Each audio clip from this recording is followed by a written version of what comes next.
tentu saja warga Kampung Bayam dalam pikiran mereka bahwa setidak-tidaknya Januari 2023 mereka akan menempati rumah yang sedemikian menjadi harapan besar bagi mereka tersebut, ya kan? Dan ternyata tarik ulur terjadi, justru pihak kepolisian menganggap bahwa warga Kampung Bayam ini telah berlaku sepihak masuk ke situ tanpa aturan. Padahal mereka itu sudah menerima kunci, ya, secara simbolis sudah dilakukan. Nama mereka masing-masing sudah ada dengan rumahnya masing-masing, tapi dianggap seperti itu. Bahkan ada 4 warga yang dipolisikan, begitu. Tersandarakah? Karena mungkin dipilih pemerintah, kan kita tahu rektor dipilih pemerintah dong.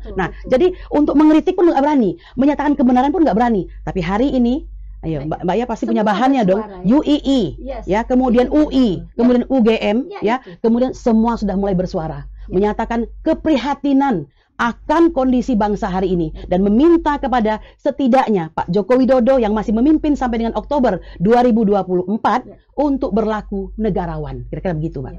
Tapi yang bikin saya pusing sebagai seorang pengacara, ya, nggak masuk logika saya dan menghina akal sehat saya, ibarat main bola.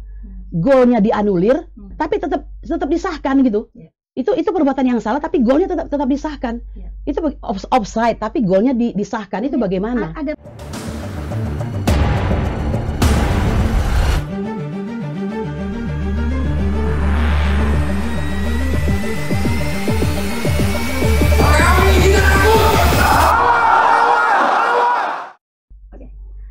Assalamualaikum warahmatullahi wabarakatuh.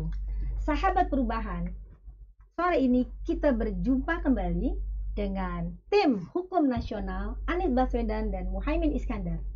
Kalau pemilu jurdil, Anies Baswedan presidennya, Muhaimin Iskandar wakil presidennya. Mantap. Nomor 1. Nomor 1.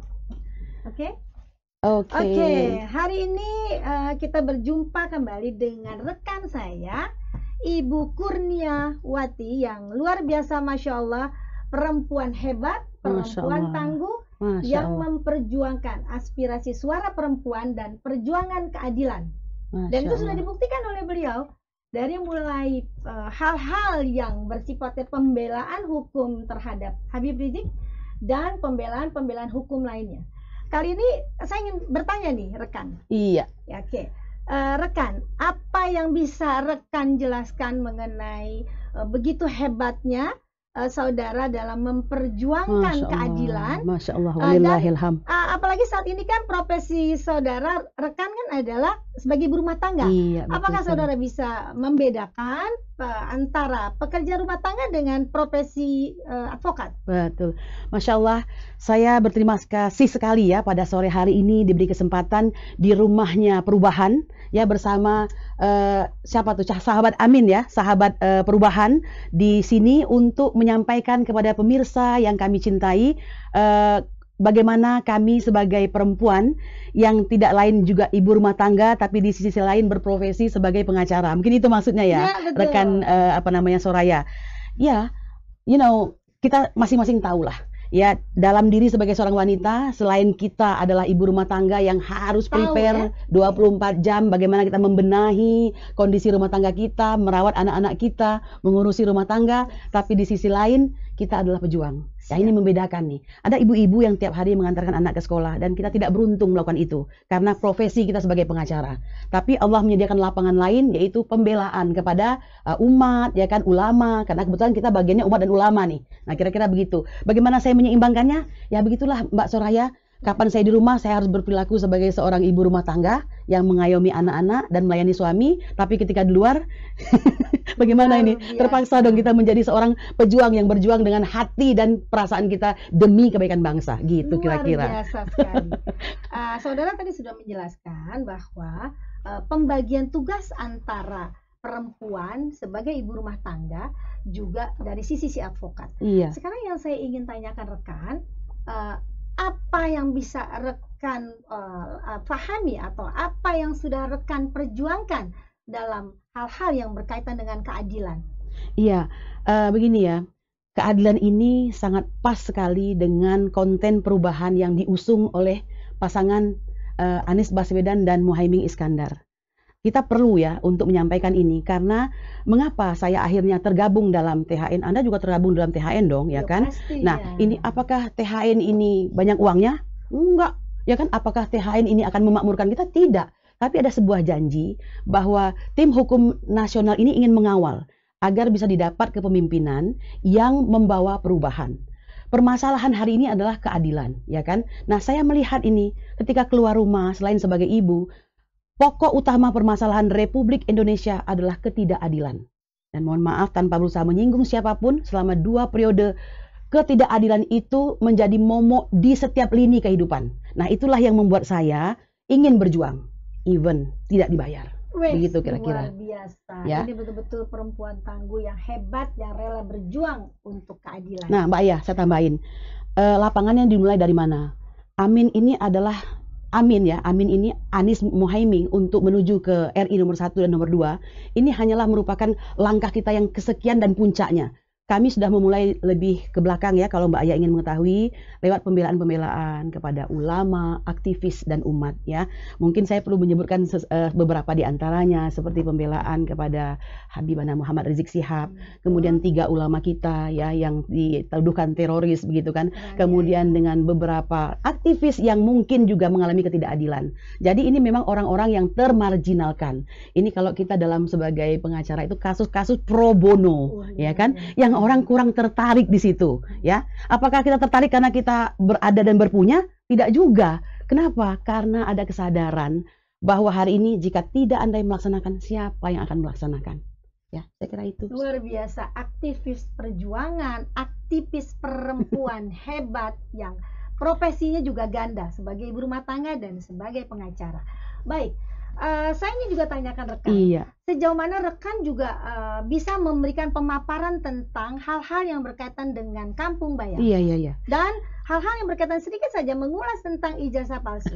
Kayaknya udah langsung masuk ke pokok nih.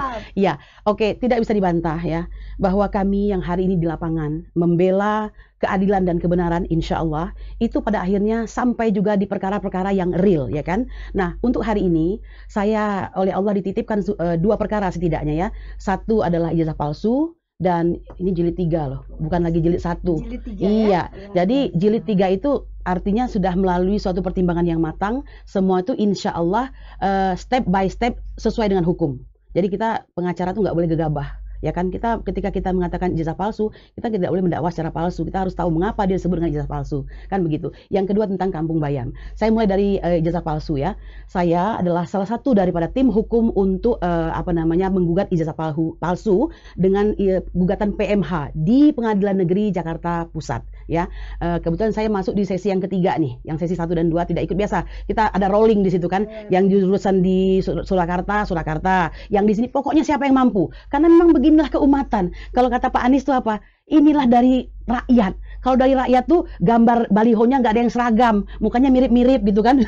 Mungkin bahannya karung dan sebagainya. Nah sama nih, kita juga begitu. Ketika yang Surakarta lelah, yang Jakarta maju ya kan, karena memang kebetulan lokus deliktinya di sini begitu kan. Jadi kita lakukan di sini begitu. Nah, jadi akhirnya kami menjadi bagian daripada pembelaan ya kepada dalam hal ini Bambang Tri dan Gus Nur ya. Tapi ini yang memberikan kami kuasa adalah Bambang Tri yang hari ini sudah ingkrah 4 tahun. Padahal yang didakwaan itu tidak cocok dengan yang didakwakan oleh jaksa. Nah, oleh karena itu sebagai ahli hukum kita harus teliti melihat kesempatan bahwa ternyata perkara ijazah tersebut tidak pernah ditampakkan di ruangan sidang. Sementara orang ada yang dihukum. Berarti secara keadilan itu tidak adil. Ya, jadi begitu. Nah, sampai pada hari ini sudah sidang yang ke-12, Mbak ya. Nah, ya. Jadi itu alhamdulillah salah satu prestasinya. Tadinya tidak bisa kami mengharapkan ada kuasa hukum yang real mewakili Presiden Joko Widodo secara pribadi ya, bukan presiden. Tapi hari ini alhamdulillah mandat itu tidak lagi berlaku. Yang muncul adalah surat kuasa khusus sehingga mendatangkan Otto Hasibuan dalam hal ini untuk berhadapan dengan kami sebagai T1 mewakili T1 di Pengadilan Jakarta Pusat. Oke? Nah, itu untuk yang ijazah palsu. Siap. Nah, untuk Kampung Bayam, ini saya ini anak buncit ini yang masuknya. Jadi rekan saya sudah lebih dulu, yaitu Bang Juju, Bang Azam, Bang Ismar, dan tentu saja pakar hukum pidana Dr. Muhammad Taufik yang kebetulan beliau berdomisili di Jogja. Ya. Nah, jadi ini memang kami melihat begini. Ada pembangunan Jakarta International Stadium ya. Saudara-saudara sekalian, Anda mengetahui Jakarta International Stadium adalah one of the mahakarya dari Bapak Anies Baswedan, diakui atau tidak diakui. Kalau saya mengakui dong, semua orang juga mengakui itu.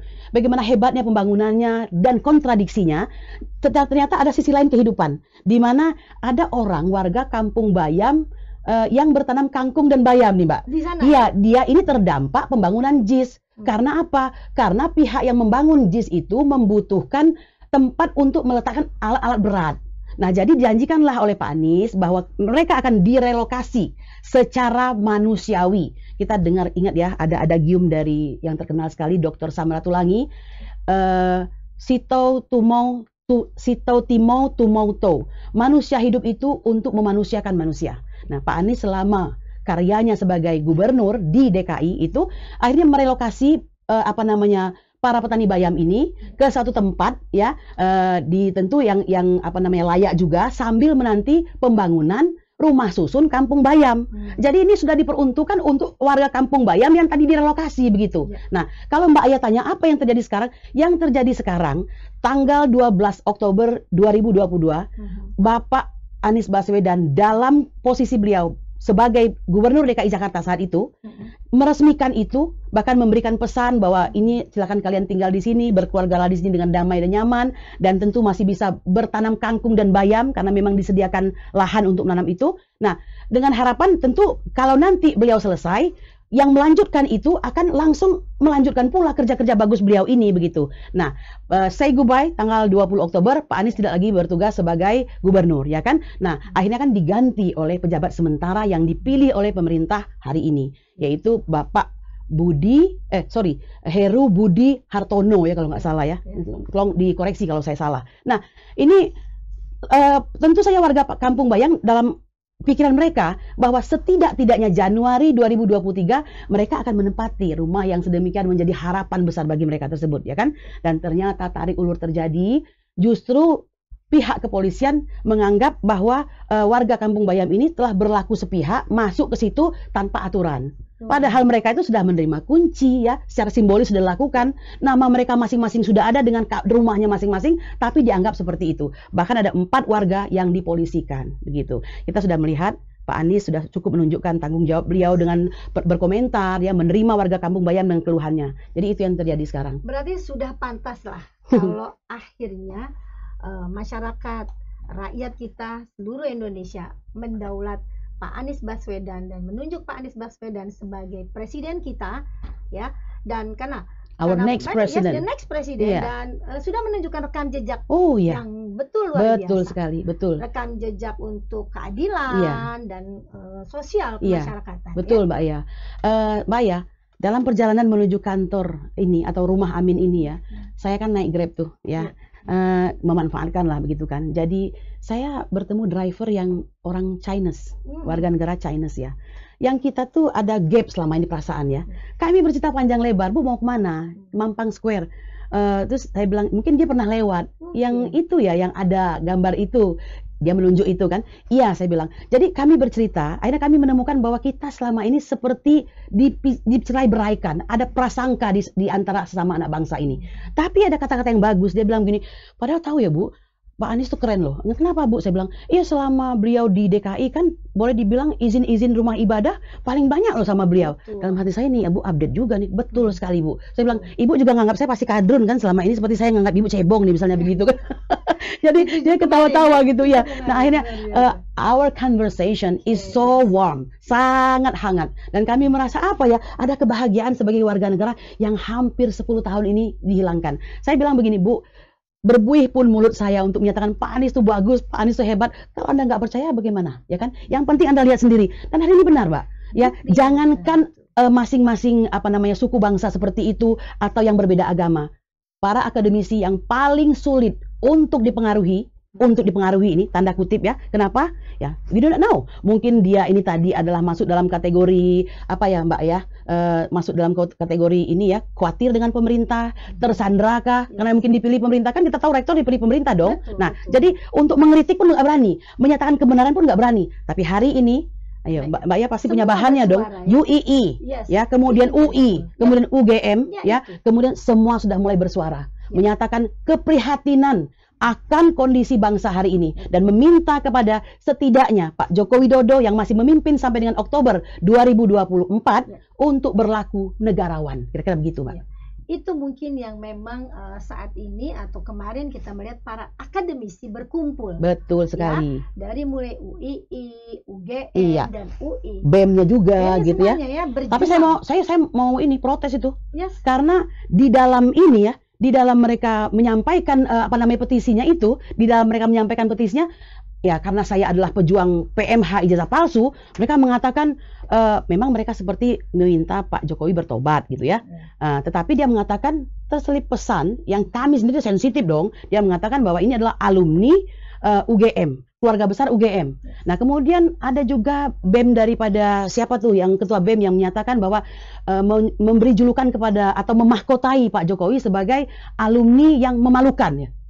Memalukan atau menjijikkan. Pelanggaran konstitusi. Sorry, ya. Ini enggak, saya beneran nanya loh. Iya. Kalau saya salah tolong dikoreksi. Memalukan atau menjijikkan begitu kan? Sampai Pak dikomentari loh sama Pak Jokowi. Nah, terus ada lagi itu yang menyatakan bahwa beliau adalah alumni, pokoknya intinya alumni daripada UGM. Nah, itu sangat saya agak ini ya, bukan cuma agak, saya akan sangat terganggu itu karena perjuangan kami di sini untuk membuktikan ijazahnya palsu. Jadi begini saudara-saudara sekalian, kalau Anda mengatakan dia adalah alumni daripada universitas tersebut, ya bawakan saja dong. Pernah lihat nggak ijazahnya?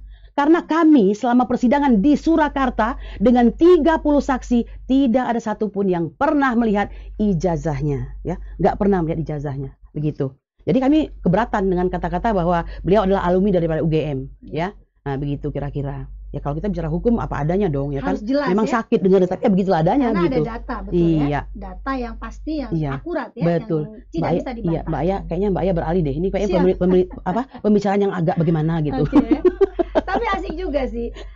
Rekan ya of course, kita kan sebenarnya kan selalu berjuang bersama-sama gitu kan. Kita memang pejuang perempuan ya. Di mana tempat untuk persoalan-persoalan keadilan kita pasti ada di sana. Mbak Aya masih ingat nggak? Betul. Ketika arah daripada perjuangan kita. Bukan arah daripada apa yang kayak air itu yang disemprotkan oleh aparat, kita berdua berpelukan. Ya? Luar biasa. Luar biasa kan?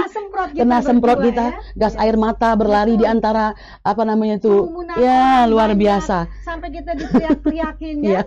Nah, kita diusir pula kan? Semoga tidak ada apa istilah Pak Anies tuh, Wakanda no more, Indonesia forever. Masya Allah, betul nggak sih? Jadi nggak ada lagi kudran-kadun yang diomongin itu, nggak ada lagi cebang-cebong gitu ya. Kita adalah satu Indonesia kan begitu. Oke, subhanallah, Masya Allah, ini luar biasa sekali. Apalagi nih, silakan. Banyak cerita tentang persoalan keadilan. Kita mau masuk kepada sisi hal-hal yang berkaitan dengan jurdil. Jujur dan adil. Yes. Maksudnya langsung ke pemilu atau gimana nih? Ya, betul pasti. Alright.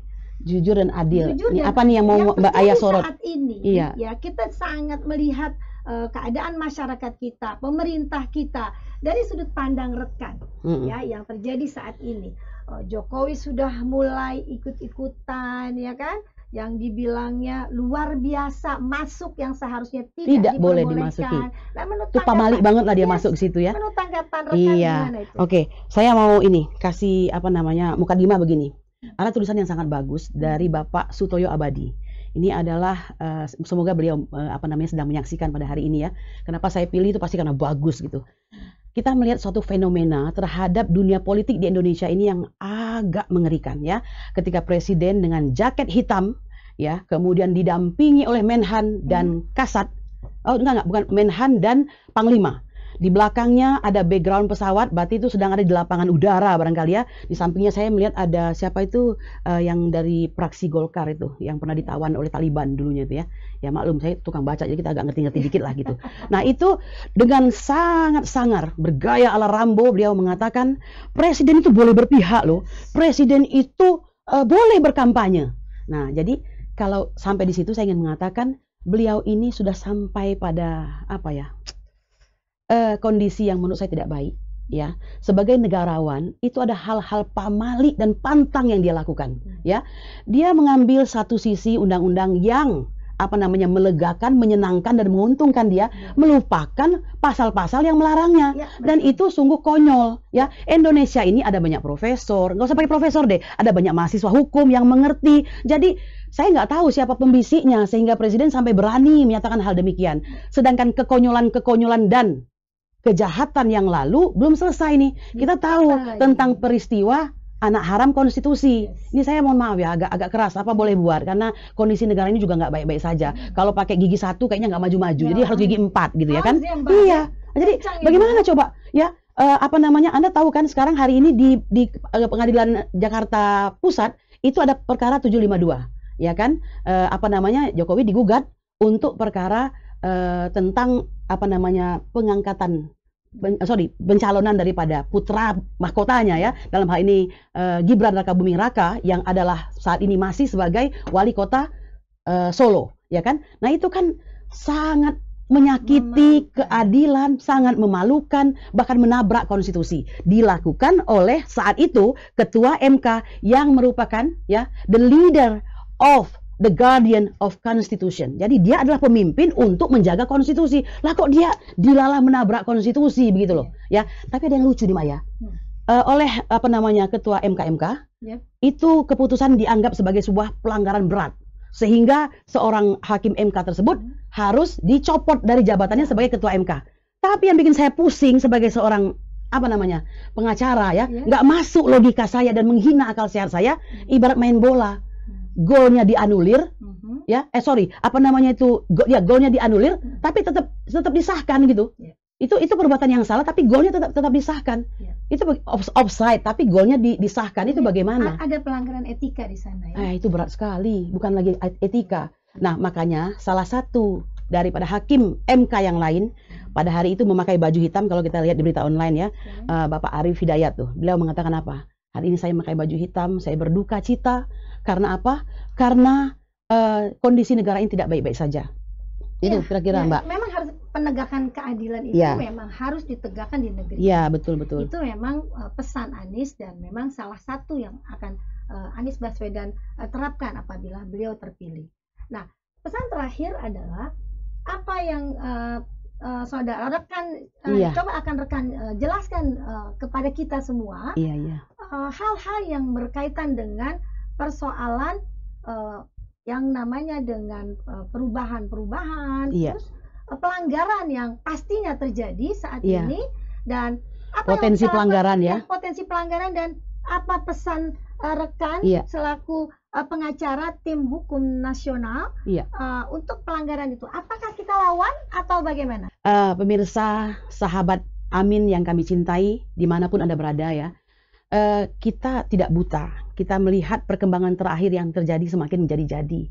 Mohon maaf nih, bansos sudah berkeliaran ya, bahkan diberikan di depan istana. Ini sungguh sangat ironi dan menyedihkan sekali ya. Kalau kata Bang Rocky Gerung itu, kok katanya perintah etik daripada perkataan seorang bapak bangsa kita juga, Ki Hajar Dewantara, ing ngarso sung tulodo, ing madyo mangun karso, tut guri handayani. Tapi ternyata pemirsa semua itu berubah. Ing ngarso sung korupsi, ing madyo mangun dinasti, tut wuri cawe-cawe. Itu yang terjadi. Ini sudah mewakili semua yang saya katakan tadi. Nah, tetapi saya melihat ada harapan baru di situ. Saya melihat ada sesosok yang sangat diperlukan oleh bangsa ini. Yang saya ingin mengatakan, jika Anda missing atau terlewat untuk memilih dia, Anda akan sangat rugi. Anies Baswedan dan Muhaimin Iskandar adalah paduan yang sangat komplit. Beliau adalah dua anak bangsa terbaik hari ini yang merupakan perpaduan yang dibutuhkan oleh bangsa ini. Bagaimana melihatnya? Rekam jejak, ya kan, asal usul dan karya-karyanya yang sudah dilakukan. Saya kira itu yang menjadi catatan bagi kita. Nah, saya juga mengingat apa yang disampaikan oleh hadis riwayat Muslim ya. Sebagai seorang beragama kita nggak boleh lepas dari ayat konstitusi, karena ini ada upaya-upaya menghilangkan ayat-ayat suci karena begitu meninggikan ayat konstitusi. Padahal ayat suci tidak ada dalam konstitusi, itu perlu dikhawatirkan, kan begitu. Apa kata Rasulullah dalam hadis riwayat Muslim tersebut, bahwa soal kepemimpinan itu adalah persoalan amanah, ya, persoalan memimpin umat. yang ini di hari akhir nanti akan merupakan suatu penyesalan dan kerugian. Kecuali Anda mendapatkannya dengan cara yang baik, lalu Anda melepaskannya kepada seluruh warga Anda dengan keadilan untuk masyarakat secara tulus dan benar hanya karena Allah Subhanahu wa Ta'ala. Jadi sudah benar sekali apa yang tadi rekan saya katakan, bahwa dalam memilih pemimpin hari ini, jangan lupa ada hal-hal yang harus kita ikutin dan ada hal-hal yang harus kita ketahui.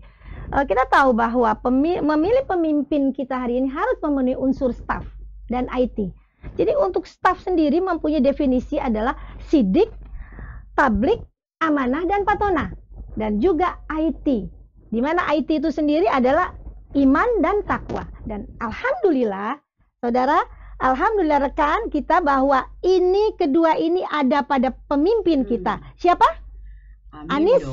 Anies Baswedan dan Muhaimin Iskandar. Is the right. Itulah ciri pemimpin kita hari ini. Terima kasih atas pemaparan penjelasannya tentang hal-hal yang berkaitan saat ini dan fenomena yang berkembang saat ini. Terima kasih rekan Kurnia. Terima kasih banyak. Terima kasih. Assalamualaikum warahmatullahi wabarakatuh. Sahabat Amin Jangan semuanya. Lupa, Anies nomor 1.